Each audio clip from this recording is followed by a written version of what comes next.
Episode number 45.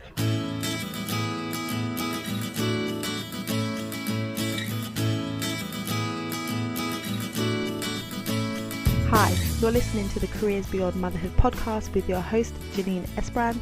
I'm here to help working mums like you to thrive in your careers and in motherhood. I share tips, strategies and inspirational conversations with awesome women to help reduce the struggle in your juggle.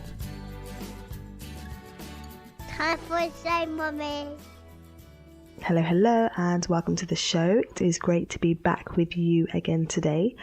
Now, before I jump into today's episode, I wanted to share some details of a workshop that I am running in the next few weeks. So on Friday, the 26th of October, I'm going to be running a workshop on how you can leverage your strengths so that you can get more done in less time. So if you are someone who feels like you're time poor and that you have a whole load of things on your to-do list all of the time, then I would encourage you to come join us for this lunchtime workshop if you're going to be in London on that day, because you're going to learn how you can get really clear on what your strengths are and how knowing what those strengths are allow you to leverage them so that you can work smarter instead of harder. So if you're interested in coming along, head over to the show notes at lightboxcoaching.com/episode-45 and you can grab the details about the workshop there. Now, you will know that I am really passionate about supporting women who want to build careers that they love whilst raising a family, and that I believe that it is possible to juggle work and family life effectively. But it is by no means easy, and sometimes it's necessary for people to seek support and take a step back, because it can really be challenging. It can really be a struggle at times to figure out the right balance and figure out how you can be working in a way that doesn't mean that you're always anxious or concerned about how you're managing everything. Well, on today's show, we are going to be speaking to an awesome guest who I met at a conference earlier on this year. So I went to a really great conference in Brighton, and this lady was one of the speakers. And after I heard about her story and her journey, I just had to go and speak to her afterwards and ask her to come onto the podcast. Now, she is a doctor, she's a mother of 3, and she's also a tiny habits coach, and she's going to speak to us about what happened in her journey when she experienced burnout and what she did afterwards to turn things around, and how she now helps other people to do the same and to avoid burnout. So this episode is going to be useful for you regardless of the stage that you're at in your working mum journey. So please do tune in as I speak to Katherine Hickman. So without further ado, let's jump into my conversation with Katherine. Hi, Katherine. Thank you so much for being here. I'm super excited to interview you today. So could you introduce yourself to the audience and let them know a bit about you? Yes, hi Janine. I am so excited to be here. It's great. My first podcast interview, so it's very exciting. So who am I? So basically I am Katherine Hickman. My main title is GP, but I do lots of other things. I am a mum of 3 young kids who are aged 10, 7 and 3. So I do GP 2 days a week. I do lots of respiratory stuff. That's my specialty.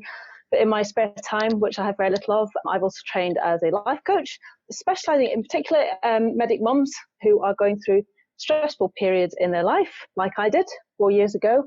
I kind of feel it's my time to give back and I suppose help them put their lives back together like I've done over the last 4 years after a period of burnout, which was pretty unpleasant. So yeah, that's where I am at the moment. Yeah, I was so excited because we met at a conference, and when I heard your story, I was like, "Oh my goodness, this is amazing!" And I'm a lawyer, and I also train as a life coach, so it's always good to connect with other professionals who have their career, but then decided to give back through coaching. So so much exactly. And I've looked on your website. So there's so many similarities, aren't there? And it's great. Lots of overlap. Yeah, we can do it. I thought you gave me hope. I thought, right. Janine can do it, I can do this. Yes. Totally, it's possible. So let's start with you sharing a bit about your journey into motherhood. So tell me a bit about what your career looked like before, and then about your transition into motherhood, and then we'll dive into talking about, what happened after that. life before motherhood. I can Can you barely remember? remember it. Going right back, I still remember the day I decided I was going to be a doctor, and I was in a museum in Chicago. I was 4 years old, and I was watching this sea rescue on loop. I didn't have any concept of it being on loop, so I was waiting for them to take the woman who they're rescuing to the hospital, but of course that never happened because it was on loop. Oh. So that was my earliest memory, and even in year one, I drew a picture of a surgeon. So I've always wanted to be a doctor. How sad, and here I am. So life was. I did hospital medicine, decided that wasn't for me, but did a few years now, and then went into general practice, and I sort of found my calling. I love being a GP, and then I got pregnant with my daughter, and it's interesting because. I should say, I'm going to tell you this as a lawyer. So I got pregnant. I told the practice manager and said, "Oh, I think you've probably blown it," because I think they were going to offer you partnership, which obviously they shouldn't have said. But anyway, I had all these mixed messages. I was like, "Oh, I don't know whether to apply for partnership, and what's partnership like with a new baby." Anyway, I went for it and got partnership. So I left as a salary doctor and came back as a partner, just kind of thinking that being a partner was a bit more money and similar amount of work. Wow, how wrong I was. I think where I worked, you were quite protected as a salary doctor, and I was very much in at the deep end, and I really didn't have a clue, and it was a steep learning curve. We didn't have a practice manager, so because I was female and quite nice, I got the role of HR, which of course actually you don't need to be nice to be HR, you need to be cutthroat. So I got HR role and was just managing 20, 30 members of staff in my own time. I was terrible at saying no, so I just used to say yes to them because it was easier to say yes because I didn't have time to deal with it. So I remember one Christmas I'd sort of given them all annual leave. Like, Katherine, we have no receptionist to come. I was like, "Oh, sorry, I'm not really cut out for this." So it just, so that was my transition into motherhood. It was really stressful. It was a really stressful couple of years, and then I went on to have a second child. You know what? I don't really remember that. It was just a bit of a blur. So then I had two children, and I think I had no realization as to how stressed I was, because I was super mum. I was super medic mum. I was doing it all. I was this high achiever from school, trying to balance everything, trying to be the best mum, put on the best meals, have the children ready for school, attend everything, be a partner. Oh, yeah. Along with everything else in life. My mother-in-law was very ill, and I was very much part of, helping to care for her. I have a husband. I was trying to see friends, and it was just building up and building up and building up. And then I thought, well, let's have a third child, because obviously that's what you do. That's what you do. There's probably an element. Yeah, I can do this. So got pregnant with my third child. Again, stress levels were rising at work, and I said that I would only have 3 months off maternity leave because my husband works from home. So the decision was that I would go back after 3. I think I maybe had 4 months, but it was 3 or 4 months, and then he would look after Benjamin. And during that time, we had an extension, of course, massive extension that went completely wrong. And by the time I knew I was about to give birth, there was no kitchen, there was no bathroom. So we had to move out. So we moved out. And so I gave birth in a hotel. Oh, my goodness. Like an apartment hotel. And so my friend wrote that up. And in the end, it was all fine because I'd had a home birth with number 2. So it was all went very well. But again, it was this feeling of like, I can do anything. I didn't have painkillers. I was just, in so many ways, I was a bit euphoric. I was a bit like, I'm just on top of the world here. I can throw anything at me and I can cope with it. And then a couple of months later, it was the Christmas night out, and I was very proud of myself, getting into my trousers, feeling quite great. And I just opened up an email from work, and it had the words, it was from another partner. "I'm very disappointed with you, Katherine," because I hadn't sent back a form. And literally that one word, and I only realised this years later that it was that one word, my whole life just unravelled. before my very eyes. And of course it was the word disappointed. It was like, how can anybody just be disappointed with me? You know, I'm juggling it all. And it just went blah, and I resigned. So yes, I resigned, and I don't think they believed me that I was actually going to resign. So we were having some coaching as part of our practice as the partners. So they said, why don't you have the session one-to-one rather than us as a group? So I think she only asked me 5 questions, but I spoke for about 3 hours, literally about everything. You know, my childhood, ex-boyfriends, husband, kids. And she did a summary at the end, and I said, "Oh, thank you." She said, "Why are you saying thank you?" She said, "That's what you've just told me." I said, "Well, if that's what I've just told you, I need to get out. I need to leave because I'm clearly very miserable." So yeah, a few days later, I resigned. Wow. And yes. then where did you go from there? So you realised that, okay, my life is falling apart, or I'm not happy. Yeah. And actually one of the defining moments, and I didn't even recognise it as a defining moment at the time, the day I was going to resign, I picked my little girl up from school, and I still get a bit choked now telling this story, but I picked her up from school, and the teacher said, "I'm so sorry, Miss Hickman, Abigail's been bitten on the nose in an unprovoked attack." And she'd had her hair pulled by some girl in another year. She'd turned around, somebody had bitten her on the nose. And so she had like bite marks on her nose. And I just put my arm around her and held her. But I remember thinking, I just didn't feel anything. I just felt completely emotionally numb. I remember thinking, this teacher has no idea how I feel. I literally felt, I haven't got time for this. I haven't got time to deal with Abigail being bullied. I'm about to resign from a partnership. I have got no job to go to. I'm the sole breadwinner in my family. I was like, I haven't got, and that was, with hindsight, that was if I had not got the energy or the time or the love to look after my daughter and deal with her problems, then how am I fit to be a mum? So it was the right thing to do, to resign. So I did. And then I started locuming. And it's interesting, the first week I landed a long-term locuming. And the first week, I remember one of the receptionists said, "Oh, one of the doctors wants to see you." I remember thinking, "Oh, what have I done? What have I done?" And he came in and said, "I'm so sorry for not introducing myself. Welcome," and all that.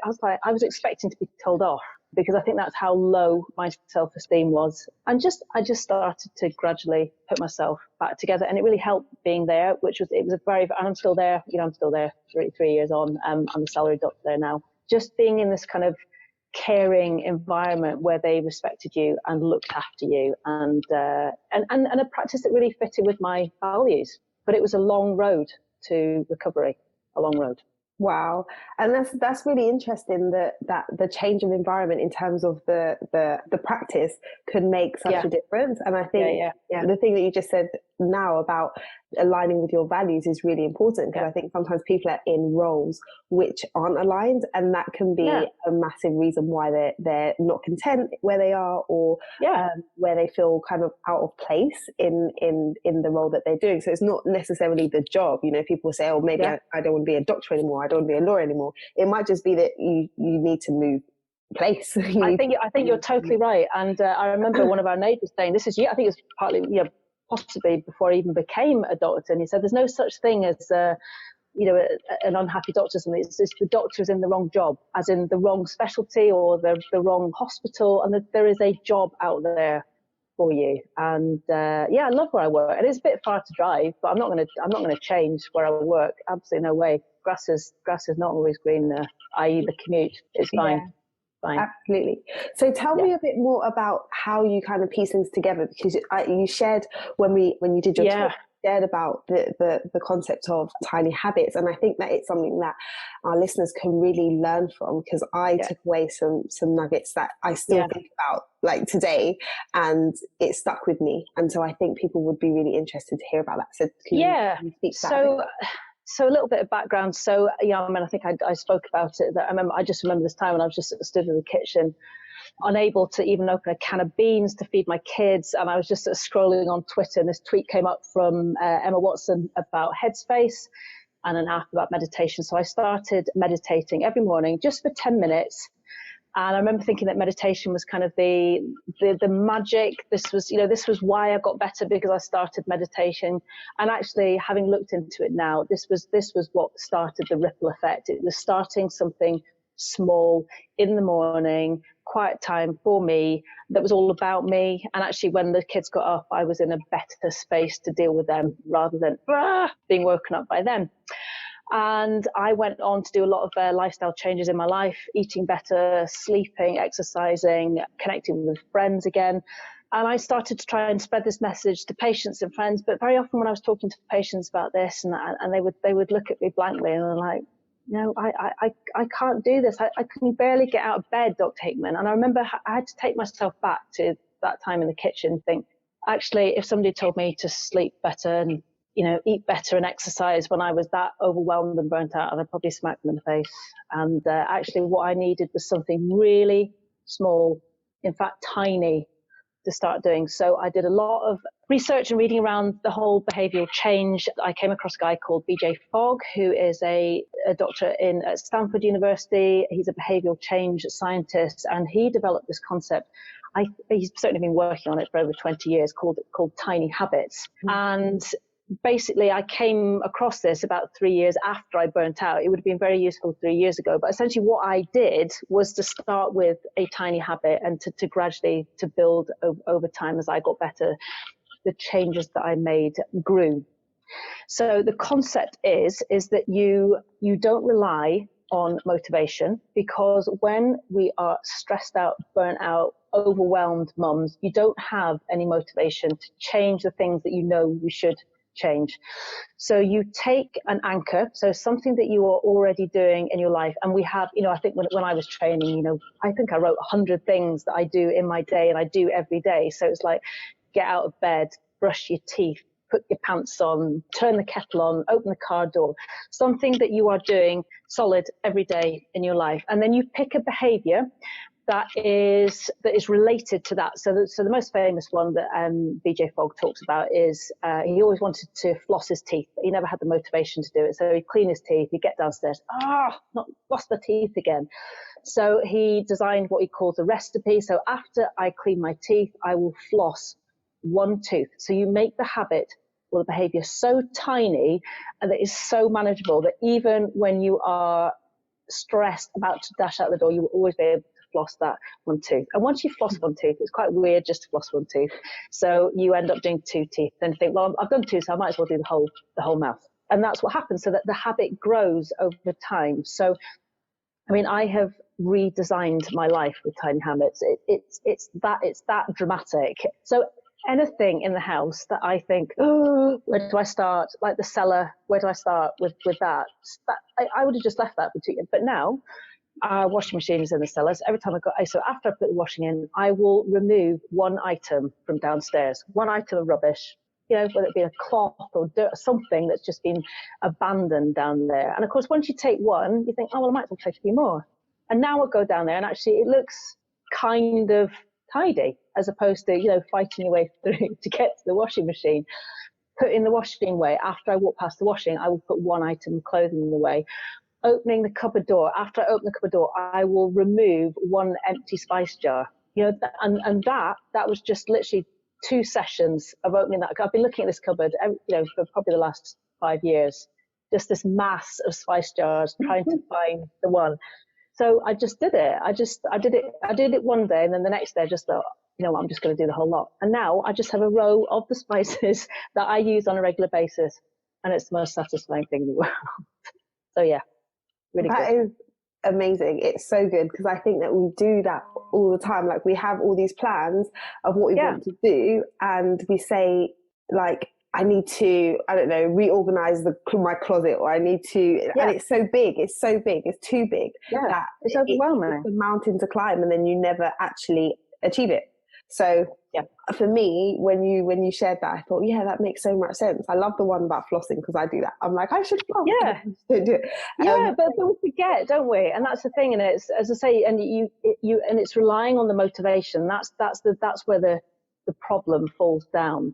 Another example, I'm very interested in lifestyle medicine, and I got on and on about it to my patients, and a lot of them just want a drug or a pill. I'm like, no, let's talk about exercise. And so things like, exercise, you get all motivated, it's January the 1st, and you're going to commit to running 3 times a week, and you do it for a week, and then you have a really bad day at work and you come in and go, oh, just can't be bothered. And so you go straight to the fridge and get something out of the fridge, and you don't, because you've got no motivation that day. And then you feel rubbish about yourself. You feel like a failure because you've not done that 30-minute run that you committed to, and you forget about it. So what tiny habits do you, if you start the process with a tiny habit, and the tiny habit could be as simple as, after I walk in the door, I will put on my running shoes. And then one very important part of tiny habits is celebration, which is in many ways quite an American thing to do. We're not in the UK, we're not very good at public displays of celebration, but that celebration could be as simple as a smile, just to sort of reinforce to your brain that this is something that you want to do, and this is something good. Positivity. So after I walk in the door, I will put my running shoes and celebrate, and that's all you need to do. But over time, it becomes a little bit weird that you've got your running shoes on in the house. So you might put your running shoes on and walk back out the door and go for a walk. And then you think, okay, well, you know what? I might as well just go for a run now. And then you end up doing a run, and it grows. But there will be times when you walk in the door from work and you've had a rubbish day, the house is a mess, the kids are screaming. There is not a cat's chance in hell that you're going to go for a run, but you can revert back to that tiny habit, put on your running shoes, pat yourself on the back, and go to the fridge and freezer and get a tub of ice cream out, and it's fine, because actually you've achieved something. You put your running shoes on. It doesn't matter that you've not been for a run, because 2 days later when you come in, you've had a better day, you'll put the running shoes on and you'll revert back to doing that 30-minute run. But it's about never feeling like a failure, and I think that's what's so important, especially as a mum, because we spend our whole time beating ourselves up about not being the best mum, the best doctor, the best wife, the best friend. But actually, there are so many things that you can do, tiny things that have massive impact on your life. Yeah, that's awesome. It's awesome. So in terms of the tiny habits, how long, is there a time frame that it kind of sticks? So you start doing the tiny habits and then you carry on. So I've heard in the past, that it takes like 21 days. Is it 21 days or 90 days? I can't remember. Yeah. For something which he so talk about that? Yeah, he's thrown that out the window. And okay. So what is important is that you pick something that you want to do, not that you feel you should do. So, I mean, I explained to a patient today, look, if kale smoothies are not for you and you find them disgusting, please do not start drinking kale smoothies. Trying to, introduce kale smoothies into your life every day. But it's about wanting to do it, and it's about making it tiny. And it's a very organic thing. So, for example, so one thing I've struggled with, so I run 3 times a week, and that's fine. I've got that. Monday, Wednesday, Friday, it just happens. After I've done some work, I will go for a run in the morning. But on Tuesday and Thursday, I've tried to commit to doing like the 7-minute app, a sort of hit. It's not very hit what I do; it's a bit slow. But I just couldn't. Partly because I didn't particularly want to do it, but I knew it was good for me, and I recognised that if I remained in my pajamas, I would never do it. So I needed to be in my gym kit to do it. And once I've got my gym kit on, I would always do it. And it's about it's about making the habit doable. So I just put my socks near my toothbrush, not at the other end, not the brushing end. But yeah. So after I brush my teeth, I put my running socks on, and then that becomes that, I just get changed into my running stuff. So once I've done a couple of hours work, I will do that hit. And that happened immediately. Once those running shoes are in the right place, it will happen immediately. But I'm just trying to think of ones where it's taken a bit more effort. So I talked about the one which is actually BJ Fogg's famous one, which is after I get out of bed in the morning, I will put 2 feet on the floor and celebrate. And I sort of liken that to my meditation, that actually it's the starting the day off with something positive. Yeah. Now, I've never been able to do that. I always get downstairs, I look in the mirror, I've not done it. I've not done the 2 feet on the ground positive. And I think it's partly maybe I'm in a good place at the moment, and I don't feel the need to maybe start the day positive. And I know I do lots of other positive things that but actually this is when I use a lot with my patients, and I write it out, especially patients struggling with their weight. In the NHS, we sort of focus on what they're eating, and actually these a lot of patients who are overweight, they have historic issues going back years. They feel pretty rubbish about themselves, and they've got really low self-esteem, and actually starting the day with something positive is a really great way. And ending the day. So after I put my head on the pillow, I will say one thing that I'm grateful for. Yeah, and I think that's a really good way to start. And what I tell them to do is really important with tiny habits is to practice. So it's just like learning a piano scale or a tennis player learning how to serve. You need to practice. So I get them to do it 5 times. So lie in the bed, stand up. After I put my feet on the ground, I will say today is going to be a great. Which I say to them, it's going to feel really weird. But if you don't do that, and I've not practiced it, to be fair, it probably won't work. Because it's quite an alien concept for them. It's quite an unusual thing to do. But actually, if you practice it, then it's much more likely to get embedded and happen quicker. Yeah. And I think the more you do, it's almost like a snowball effect. It's quite powerful. I think that's awesome. And I love the fact that it starts with focusing on what you want to do and not what you think you should do. I think, absolutely. As mums, we're totally guilty of that. I should be spending more time with my children, or I should be doing this, I should be doing that. And then you set yourself up for feeling down on yourself all the time. So the fact that you're focusing on the habits that you actually want to do is like the first step. Being definitely. I mean, and you mentioned kids, and I use it with my kids as well, because I give, so one of the examples is, I start off the holidays like, right, we're going to do a diary and you're going to write a page every day. And I think if somebody said that to me, right, Katherine, every day of the summer holidays, you're going to write a diary. It's like, oh my goodness. So actually what we've done this holiday with Alfie, who's got a summer diary from school, 1 sentence. That's all he has to do.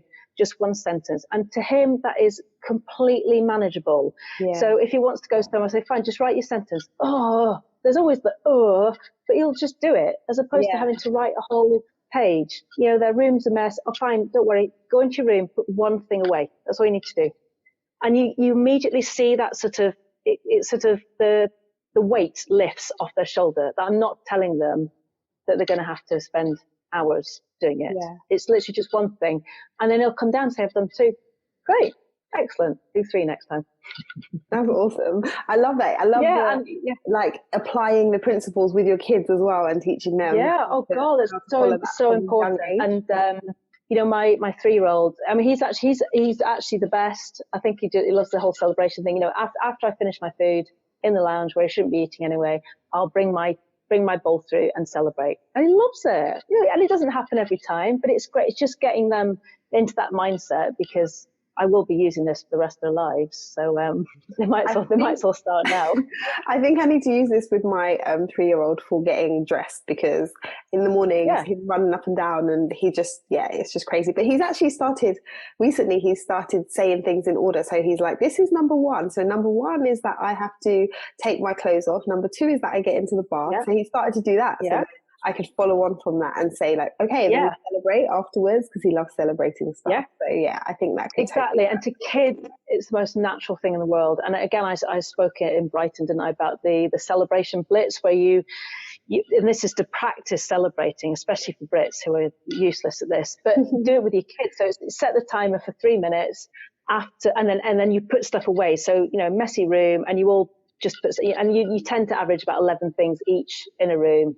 Well, it's 44 things, me and 3 kids, all put away. And every time you put something away, you celebrate. So to them, they're high-fiving, spinning around on the floor, and then you've cleared a room, and it was fun. So if I say to them, right, messy room, let's do it, 3 minutes. And to them, 3 minutes is a really manageable time. They know if I put that timer on, 3 minutes will go like that, and it will be cleared. Mummy will be happy. I asked my kids the other day, they're all being absolutely daft, like shouting bums and all this. And I said, I'll tell you what makes a good mummy? And they immediately stopped. And my 7-year-old said, a happy mummy. It's interesting, isn't it? Because we get so obsessed with what's a good mum. It means that we have to take them out to all these amazing places and cook the best meals. And actually, they just want me to be happy, because they know if I'm happy, then I'm a better mum. Yeah. Which is great, because when they're making me unhappy, I was like, are you making me happy? No, I can't do that, because I can't be a good mum if I'm not happy. And sometimes we forget that actually what they want from us is very different to what we have in our heads as to what makes the perfect mum, the good mum. Actually, they just want you to be happy. Yeah, I don't think my kids are any different to any other kids. And it was nice that it wasn't just buying me PlayStation or something. Yeah, I think that's so true. I remember watching a video on Facebook once, and the mum was like having such one of those days, when everything's just going wrong, the kids are screaming, one of them's throwing stuff, and you're just like losing the will. And at the end of the day, her husband comes home, and then he's like, "How are you?" And she was just like, and then he said to the daughter, like, how was your day? And she was like, it was brilliant. Mummy done this with me and that with me, and I had such a great time. And she was listening in the next room, and she was just like, the day that she had compared to the day that the little girl described, completely different days. And so it really brought it home that you might feel like you're just losing the will, but to them, you're being you're doing the best that you can, and they love it, and they see it, and they feel the love. So yeah, it's awesome to change. We beat ourselves up so much. Yeah, we need to be kinder to ourselves. Definitely. Yeah, definitely. So if there's someone listening who's kind of at that stage of, okay, I do want to make some changes, how would you suggest that they get started? So I know you said you start with something small, but is there like a structure that they could follow? So I mean, so for example, today I had a patient and she's desperate to lose weight for her wedding. So I said, right, let's write down your aspiration. And it's absolutely fine to have aspirations. I know we talk about goals and they have to be very specific, but write down that aspiration. I want to be 14 stone by July next year. And then you do what we call a B storm, or a behavioral storm. So you imagine having a magic wand, and you literally take your magic wand and you write down everything that you could do, because we all know what we can do to make this better. It's just about how to do it. So it's a behavioral storm where you write down all the behaviors, if you had a magic wand, that you would change to lead to that outcome. And then you take all the behaviors, which will be quite an overwhelming process. You suddenly got this whole list of all the things that you can do. And then you pick 3 behaviors that you think, actually, I really want to do that behavior. I know I can do it as well. So something that you've maybe done before. And then you break those 3 behaviors down into something tiny. Okay. Yeah. And tiny. And the tinier you go, the better. And it's quite a bonkers concept initially, but it's like, so I talk to patients about, after I open the fridge, I will have 1 bite of a carrot. And that's great, and celebrate. And then you can go and have 3 donuts, but you've actually started with the bite of a carrot. Or after I open the cupboard door, I will have 1 almond. And over time, it's a bit weird just have 1 almond or 1 bite of a carrot. As I say, it grows. So you end up having a handful of almonds, so you feel fuller, so you'll have 2 donuts. So it's not about breaking, again, that's nothing, it's not about breaking habits. It's about growing new habits. So it's about focusing on the positive things rather than breaking bad habits, which is a whole different thing. Yeah. Yes, I love that. I love focusing on the positives, because you're more likely to do it if you're feeling it in a positive frame of mind than to be feeling in the negative state of mind where you're thinking, oh, I shouldn't be doing that. So that's awesome. Exactly. The other thing sometimes that I've done is attaching a positive habit to a negative habit. So it's like my phone obsession. So I try and attach things to, if I pick up my phone, I will, I don't know, have a glass of water, have a drink of water, or do a pelvic floor exercise, something like that. That didn't work. The pelvic floor exercises and phones didn't work, but whenever I went on Facebook, I would do pelvic floor. I don't know. It was, oh no, it was the other way around. It was like, after I flush the toilet, I will do a pelvic floor exercise. But you'd have thought that link was quite good. Yeah. But no, the pelvic floor started when I was checking Facebook. So I guess it's good to know as well that there is a bit of trial and error with it. So you have to figure out what habits will stick for you. Absolutely. So it's a completely fluid process, and there's no such thing as failure as well. So if a recipe doesn't work, that doesn't mean that it's not right. It means that it needs to be looked at and actually, well, have I got the anchor? Is it something that I'm doing every day? Is it something specific? Is it related to the behavior that I want to change? So there's no point in saying, after I clean my teeth, I will have a bite of carrot, because the carrot is downstairs and you're upstairs. It needs to be something that is really aligned with what you're doing at the time. Yeah. So cleaning the teeth and flossing is the perfect example. But it's about, just think about it. Actually, is this something that I really want to do? If it's not, ditch it, do something else. Go back to that behavioral storm that you've done and find something that is something you want to do and something that is is achievable. So, and something that you can break down into a tiny habit and just watch it grow. And then just ditch all the other behaviors for another time. Work on those 3. And once they're established, once they're automatic, then you go back and you find another 3 and you work on those. Brilliant. And you just build it up. Yeah. I love it, because a lot of time people will kind of give suggestions and say, oh, you should do this, you should exercise more, you should do this. But this is like so practical that you can literally be like, okay, I can apply this and I can see how it's going to actually impact and make a difference in the long term. So it's really, really awesome. And literally any aspect of your life. You know, so I always think about, I'm not very visible on social media, so I'm going to start one. So, you know, after I open my laptop, I will open up Instagram. I'm not going to post.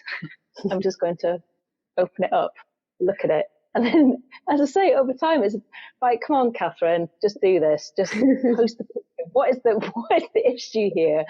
But actually, just start. I'm sure there are underlying issues, but just start with something manageable as good. Yeah. So like yoga, I used to love. Well, I like making yogurt for the kids. The kids like it. But it was just in my head. It was like this massive process, which it wasn't. But I just had the stuff out, and every time I walked past it, I would like chuck up the milk powder over in the air. Right, today I'm going to make yogurt and celebrate. And now that happens. It happens. Awesome. Yeah.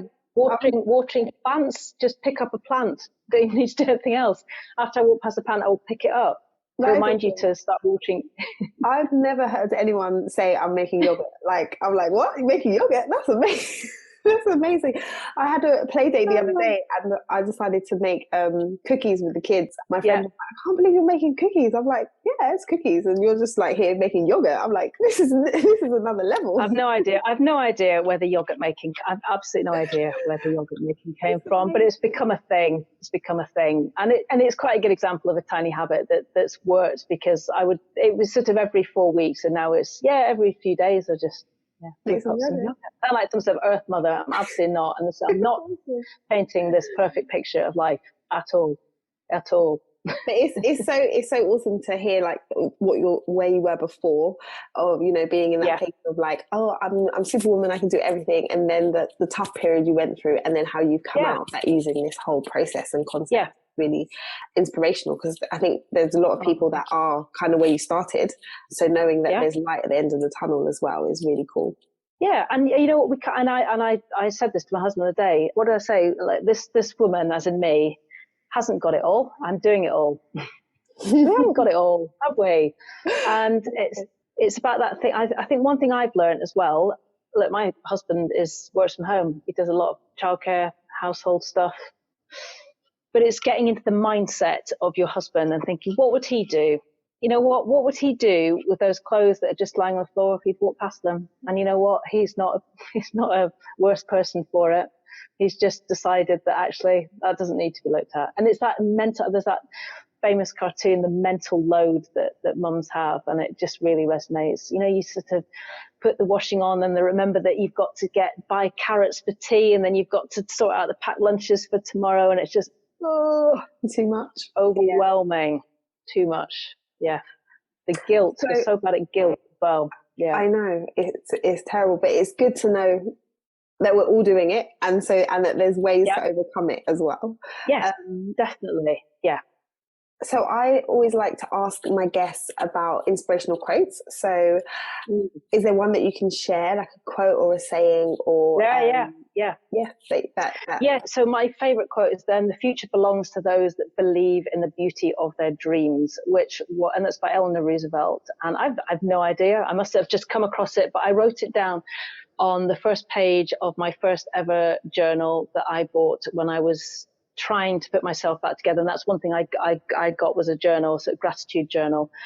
And long story, but when I'd come back from a flight, and I just had this kind of overwhelming inspirational moment where I just wanted to sort of capture what I'd done over the 2 years, putting myself back together. And I remember opening up my journal and I saw that quote, and I saw the word dreams, and I wrote the dreams down, the letters, and 10 minutes from the airport back to my home, I'd filled in the blanks, and it was diet, rest, exercise, aspirations, mindfulness or meditation and socializing. And I thought that sort of captured for me all the things that I had done over the 2 years, all the parts of the jigsaw that I had put together to put myself back together. And it all was inspired by that quote. So that's my prescription that I use with patients, and I continue to use with myself as well. And when I am feeling a bit I think, well, what's missing?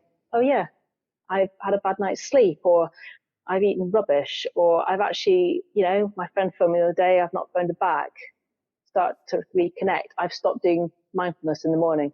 And it's amazing how just slotting them all together and bit that jigsaw piece back in, things start to feel better. And again, and each of those I break down into tiny steps. I mean, this is why it all went wrong with patients. I just used to prescribe them dreams and go, eat better, sleep better, exercise, start involve, meditate, socialize, because I'd forgotten what it's like when you're feeling at your lowest.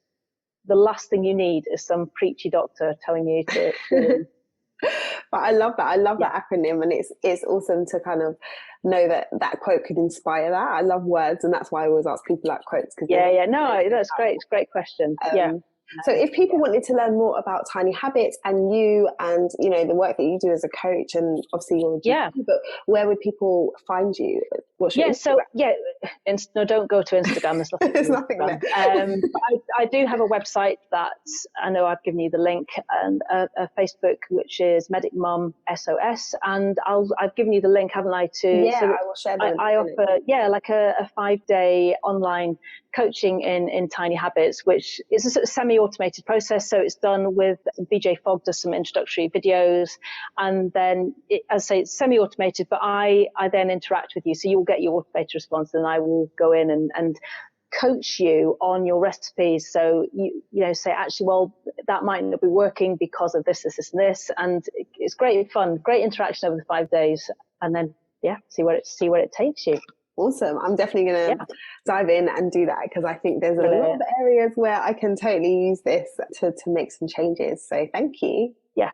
Fantastic. Yeah. Oh, it's been awesome having you. I'm so really enjoyed it. Everyone's going to be talking about Tiny Habits and implementing Tiny Habits, because it's just amazing. I hope so. Yeah. I mean, fabulous. Yeah. Thank you. Oh, thank you. Oh, that was such a great conversation. It's not often that people are willing to open up about the hard times that they've been through and be so vulnerable and open and really share what they went through and then their journey out of that and how they went about getting out of that. Often the practical element is missing and they don't always share the how to. And so I just love the fact that Katherine took us on her journey and shared that really difficult time of burning out and just feeling like she wasn't able to manage everything, and then the steps that she took to come out of that and how she now feels now and how she's working in a much more fulfilling role that is aligned with her values and how that's made a difference. And I just really, really enjoyed hearing about Tiny Habits and how you can apply it, and it makes life a lot easier in terms of trying to set up new ways of doing things and trying to create habits that stick. So I hope that you will be trying it out and checking it out. And if you want to learn more about Katherine and the work that she's doing, then head over to lightboxcoaching.com/episode-45 so that you can click the link to her website and her details on the show notes.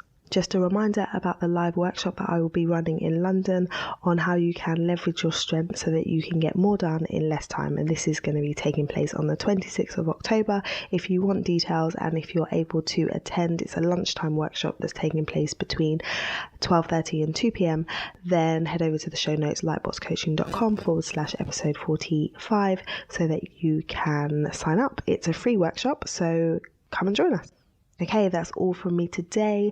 I look forward to joining you again next week. And until then, look after you and look after your babies.